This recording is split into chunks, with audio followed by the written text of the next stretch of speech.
In the food and fibre sector, there are additional risks that sit alongside the traditional business risks.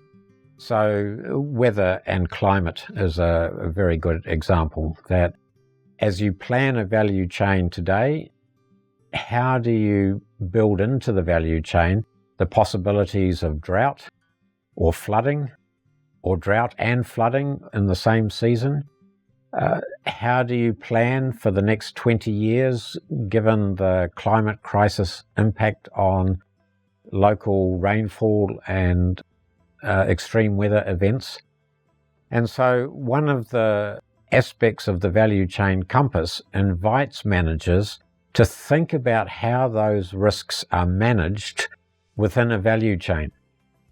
For example, it might not be possible to enter into contracts with final retailers guaranteeing year-round delivery if the place producing the produce is subjected to extreme weather events or to the possibilities of drought or flooding.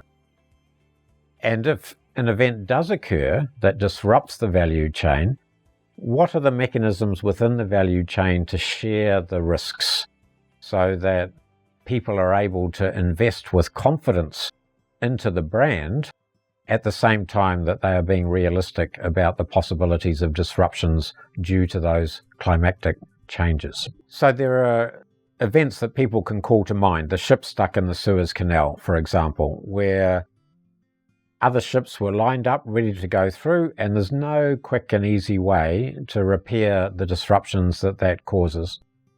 The COVID-19 outbreak has disrupted supply chains all around the world. So in that context, how does a business enterprise factor into the design of its value chain and factor into its partnerships along the value chain mechanisms for identifying risks as they emerge very early, and processes for discussing amongst the value chain partners how they are going to respond to any particular risk that eventuates?